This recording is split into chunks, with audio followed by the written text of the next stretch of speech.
Hello friends, ನಮಸ್ಕಾರ. Welcome to my channel. ಇವತ್ತು ನಾನು ನಿಮಗೆ ಮಾಡಿ ತೋರಿಸ್ತಾ ಇರೋದು ಉಳಿದಿರುವ ಇಡ್ಲಿ ಹಿಟ್ಟಿನಿಂದ ಬೋಂಡ ಹೇಗೆ ಮಾಡೋದು ಅಂತ ತೋರಿಸ್ತಾ ಇದ್ದೀನಿ. 2 ಚಮಚದಷ್ಟು ಇಡ್ಲಿ ಹಿಟ್ಟು ಇದು. ಉಳಿದಿರೋ ಇಡ್ಲಿ ಹಿಟ್ಟು 2 ಚಮಚ ಇದೆ. 2 ದೊಡ್ಡ ಉಳ್ಳಾಗಡ್ಡಿ ಹೆಚ್ಕೊಂಡಿದ್ದೀನಿ ಸಣ್ಣಗೆ, ಸ್ವಲ್ಪ ಕೊತ್ತಂಬರಿ ಸೊಪ್ಪು ಹೆಚ್ಚಿರೋದು, ಮತ್ತು 1 ಚಮಚ ಹಸಿಮೆಣಸಿನ್ಕಾಯಿ ಪೇಸ್ಟ್ ಇಟ್ಕೊಂಡಿದ್ದೀನಿ ರೀ. ಹಸಿಕಾಯಿ, ಬೆಳ್ಳುಳ್ಳಿ, ಕರಿಬೇವು, ಕೊತ್ತಂಬರಿ, ಜೀರಿಗೆ ಹಾಕಿ ಮಿಕ್ಸಿಯಲ್ಲಿ ರುಬ್ಬಿಟ್ಕೊಂಡಿರೋದು ಅದು. 1 ಬಟ್ಲು ಮೈದಾ ಹಿಟ್ಟು, 2 ಚಮಚ ಇಡ್ಲಿ ಹಿಟ್ಟು ಉಳಿದಿದೆ ಅಲ್ರಿ, ಅದಕ್ಕೆ ಸ್ವಲ್ಪ ಜೀರಿಗೆ ಹಾಕೋತಾ ಇದ್ದೀನಿ ನೋಡಿರಿ. ಮತ್ತು 2 ಈರುಳ್ಳಿನ ನಾನು ಸಣ್ಣಗೆ ಹೆಚ್ಚಿಟ್ಕೊಂಡಿದ್ದೀನಿ, ದೊಡ್ಡ 2 ಈರುಳ್ಳಿ, ಮತ್ತು ಕೊತ್ತಂಬರಿ ಸೊಪ್ಪು ಸಣ್ಣಗೆ ಹೆಚ್ಚಿಟ್ಕೊಂಡಿರೋದು, ಅದನ್ನು ಹಾಕೋತಾ ಇದ್ದೀನಿ ನೋಡಿರಿ. 1 ಚಮಚ ಹಸಿಮೆಣಸಿನ್ಕಾಯಿ ಪೇಸ್ಟ್, ಹಸಿಕಾಯಿನ ಮಿಕ್ಸಿಯಲ್ಲಿ ಕರಿಬೇವು, ಕೊತ್ತಂಬರಿ ಮತ್ತು ಜೀರಿಗೆ, ಬೆಳ್ಳುಳ್ಳಿ ಹಾಕಿ ರುಬ್ಬಿಟ್ಕೊಂಡಿರೋದು ಅದು. ಇದು 1 ಬಟ್ಲು ಮೈದಾ ಹಿಟ್ಟು ತೊಗೊಂಡಿದ್ದೀನಿ ರೀ.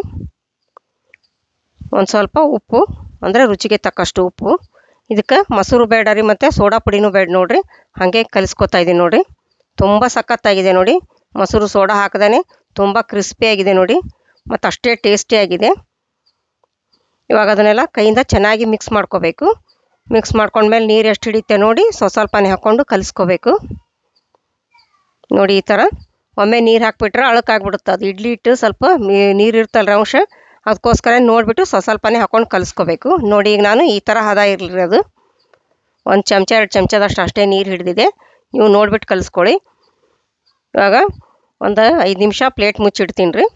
ಇವಾಗ 5 ನಿಮಿಷ ಆದಮೇಲೆ ನಾನು ಎಣ್ಣೆ ಕಾಸಕ್ಕೆ ಇಟ್ಕೊಂಡಿದ್ದೀನಿ ರೀ. ಗ್ಯಾಸ್ ಆನ್ ಮಾಡಿಬಿಟ್ಟು ನೋಡಿ, ಎಣ್ಣೆ ಬಿಸಿಯಾಗಿದೆ. ಇವಾಗ ಲೋ ಫ್ಲೇಮ್ ಇಟ್ಕೊಳ್ಳೋಣ ರೀ. ಇಟ್ಕೊಂಡು ಒಂದೊಂದೇ ಬೋಂಡ ಬಿಟ್ಕೊಳ್ಳೋಣ.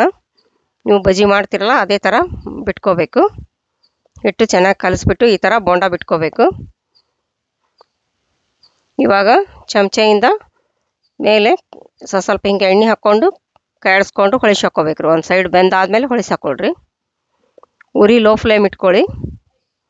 ಇವಾಗ ನೋಡಿ ಈ ಥರ ಕಾಯಿಸ್ಕೊಂಡು ಒಂದು ಸೈಡ್ ಬೆಂದ್ಮೇಲೆ ಹೊಳಿಸಿ ಹಾಕ್ಕೊಳ್ರಿ. ಅದೇ ಥರ ಚೆನ್ನಾಗಿ 2 ಸೈಡನ್ನು ಹೊಳಿಸಿ ಹಾಕ್ಕೊಂಡು ಕೆಂಪಾಗೋವರೆಗೂ ಕರ್ಕೋಬೇಕು. ತುಂಬ ರುಚಿಯಾಗಿರ್ತಾವೆ ನೋಡಿರಿ. ನೀವು ಇಡ್ಲಿ ಹಿಟ್ಟು ಉಳಿದೈತಂದ್ರೆ ಏನು ಮಾಡ್ಬೇಕಪ್ಪ ಹಿಟ್ಟು ಅಂಥೇಳಿ ನೀವು ಅದನ್ನ ವೇಸ್ಟ್ ಮಾಡೋ ಬದಲು ಈ ಥರ ಬೋಂಡ ಮಾಡ್ಕೊಂಡು ತಿನ್ನಬೇಕು, ಚೆನ್ನಾಗಿರ್ತಾವೆ ನೋಡಿರಿ. ಮತ್ತು ಬೆಳಗ್ಗೆ ನೀವು ಇಡ್ಲಿ ಮಾಡಿದಾಗ ಸಾಯಂಕಾಲ ಮಕ್ಕಳು ಸ್ಕೂಲಿಂದ ಬಂದಮೇಲೆ ಏನಾದರೂ ತಿನ್ನಕ್ಕೆ ಬೇಕಂತ ಕೇಳಿದ್ರಂದ್ರೆ ನೀವು ಹಿಟ್ಟು ಉಳಿದಿರ್ತೈತಲ್ರಿ, ಇದನ್ನು ವೇಸ್ಟ್ ಮಾಡ್ದೇ ಈ ಥರ ನೀವು ಬೋಂಡ ಮಾಡಿಕೊಟ್ರೆ ಮಕ್ಕಳು ಕೂಡ ಇಷ್ಟಪಟ್ಟು ತಿಂತಾರೆ. ಇದು ಎಲ್ರಿಗೂ ಇಷ್ಟ ಆಗುತ್ತೆ ನೋಡಿ, ತುಂಬ ಟೇಸ್ಟಿಯಾಗಿರ್ತಾವೆ ನೋಡಿ. ಈ ಥರ 2 ಸೈಡು ಚೆನ್ನಾಗಿ ಕರೆದ ಮೇಲೆ ಎಣ್ಣೆ ಬಸ್ತು ತಕ್ಕೋಬೇಕು ತಟ್ಟೆಗೆ. ಈಗ ಇನ್ನೊಂದು ಡಬ್ಬಿ ಬಿಟ್ಕೊಳ್ಳೋಣ ನೋಡಿರಿ. ಮೊದಲು ಮಾಡಿದ್ರಲ್ಲ ಅದೇ ಥರ ಈ ಥರ ಬಿಟ್ಕೋಬೇಕು ಬೋಂಡಾನ. ತುಂಬ ರುಚಿಯಾಗಿರ್ತಾವೆ ನೋಡಿರಿ. ಇವು ಮೇಲೆ ಕ್ರಿಸ್ಪಿಯಾಗಿರ್ತಾವೆ, ಒಳಗೆ ಸ್ಮೂತಾಗಿರ್ತಾವೆ, ಭಾಳ ಟೇಸ್ಟಿಯಾಗಿರ್ತಾವೆ ನೋಡಿರಿ. ಹಿಟ್ಟು ಉಳ್ದೈತಪ್ಪ ಅಂಥೇಳಿ ನೀವೇನು ಚಿಂತೆ ಮಾಡೋಂಗಿಲ್ಲ ರೀ. ಬೇಕು ಅಂದ್ಕೊಳ್ಳೋ ತಕ್ಷಣನೇ ಇದನ್ನು ಈ ಥರ ನೀವು ಬೋಂಡ ಮಾಡಿಕೊಂಡು ತಿನ್ಬೋದು. ಮತ್ತು ಯಾರಾದರೂ ನಿಮ್ಗೆ ಮನೆಗೆ ಗೆಸ್ಟ್ ಬಂದರೂ ಕೂಡ ನೀವು ಇಡ್ಲಿ ಹಿಟ್ಟು ಉಳಿದಿರ್ತೈತಲ್ಲ ಈ ಥರ ನೀವು ಮಾಡ್ಕೋಬೋದು ಬೋಂಡಾನ. ಅವ್ರು ಕೂಡ ನೋಡಿ ಹೇಗೆ ಮಾಡಿದ್ರಿ ನೀವು ಅಂತ ನಿಮ್ಮನ್ನು ಕೇಳ್ತಾರೆ ನೋಡಿರಿ. ಈ ರೆಸಿಪಿನ ಅಷ್ಟು ಚೆನ್ನಾಗಿರ್ತಾವೆ. ಮತ್ತು ನೀವು ಇಡ್ಲಿ ಹಿಟ್ಟು ಉಳಿಲಿದ್ರು ಕೂಡ ಬೇಕಂತೇಳಿ ನೀವು ಇಡ್ಲಿ ಮಾಡಿದಾಗ ಮುದ್ದಾಮು 1 ಚಮಚ 2 ಚಮಚದಷ್ಟು ಹಿಟ್ಟು ಉಳಿಸ್ಕೊಂಡು ಕೂಡ ನೀವು ಮಾಡ್ಕೊಂಡು ತಿಂತೀರಿ ಇನ್ನೊಂದು ಸಾರಿ. ಅಷ್ಟು ಟೇಸ್ಟಿಯಾಗಿರ್ತಾವೆ ನೋಡಿರಿ ಇವು. ಮಾಡಿದ್ರೆ ಇದು ರುಚಿ ಮರೆಯಂಗಿಲ್ಲ ನೋಡಿರಿ. ನೀವು ಇನ್ನೊಂದು ಸಲ ಬೇಕಂತ ಹಿಟ್ಟು ಉಳಿಸಿಬಿಟ್ಟು ಮಾಡ್ಕೊಂಡು ತಿಂತೀರಿ ನೀವು, ಅಷ್ಟು ಚೆನ್ನಾಗಿರ್ತಾವೆ.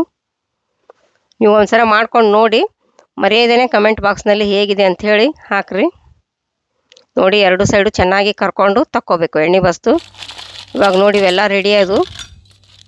ತಟ್ಟೆಗೆ ತೋರಿಸ್ತಾ ಇದ್ದೀನಿ ನೋಡಿರಿ. ನೋಡಿ ಸೌಂಡ್ ಹೇಗೆ ಬರ್ತಾಯಿದೆ ನೋಡಿ, ಅಷ್ಟು ಕ್ರಿಸ್ಪಿಯಾಗಿದೆ ನೋಡಿ. ನೀವು ಸೌಂಡ್ ನೋಡಿದ್ರೆ ನೀವು ಗೊತ್ತು ಹಿಡಿಬೋದು ರೀ ಎಷ್ಟು ಕ್ರಿಸ್ಪಿಯಾಗ್ಯಾವ ಅಂಥೇಳಿ. ಮತ್ತು ಒಂದು ಮುರಿದು ತೋರಿಸ್ತೀನಿ ನೋಡಿರಿ. ಮುರಿದ್ರು ಕೂಡ ಸೌಂಡ್ ನೋಡಿರಿ ಹೇಗೆ ಬರ್ತಾಯಿದೆ ನೋಡಿ. ಸೌಂಡ್ ನೋಡಿ ಎಷ್ಟು ಕ್ರಿಸ್ಪಿಯಾಗ್ಯಾವ ನೋಡಿರಿ. ಸೌಂಡ್ ನೋಡಿ ಗೊತ್ತು ಹಿಡಿಬೋದು ನೀವು. ಮತ್ತು ಮುರಿದ್ರು ನೋಡಿ ತೋರಿಸ್ತೀನಿ ಎಷ್ಟು ಸಾಫ್ಟ್ ಇದೆ ನೋಡಿ. ಒಳಗೆ ತುಂಬ ಸಖತ್ತಾಗಿದೆ ನೋಡಿ. ಮೇಲೆ ಕ್ರಿಸ್ಪಿ, ಒಳಗೆ ಸಾಫ್ಟು, ಟೇಸ್ಟ್ ಕೂಡ ಅಷ್ಟೇ ಚೆನ್ನಾಗಿದೆ. ಒಂದು ಸರಿ ಮರೆಯದೇನೆ ಮಾಡ್ಕೊಂಡು ನೋಡಿ ಇವು. ಈಗ ಇವೆಲ್ಲ ಬೋಂಡ ರೆಡಿ ಆದವಲ್ರಿ, ಇಡ್ಲಿ ಹಿಟ್ಟಿನ ಬೋಂಡ. ಈಗ ಇವು ಸವಿಯಲು ಸಿದ್ಧ. ಈ ವಿಡಿಯೋ ನಿಮಗೆ ಇಷ್ಟವಾದಲ್ಲಿ ದಯವಿಟ್ಟು ಲೈಕ್ ಮಾಡಿ, ಶೇರ್ ಮಾಡಿ, ಸಬ್ಸ್ಕ್ರೈಬ್ ಮಾಡಿ ಮತ್ತು ಬೆಲ್ ಬಟನನ್ನು ಒತ್ತಿರಿ. ನೀವು ಬೆಲ್ ಬಟನ್ ಒತ್ತೋದ್ರಿಂದ ನಾನು ಹಾಕೋ ಮುಂದಿನ ವಿಡಿಯೋ ನಿಮ್ಗೆ ಮೊದಲು ಬರ್ತಾವ್ರಿ. ಧನ್ಯವಾದಗಳು.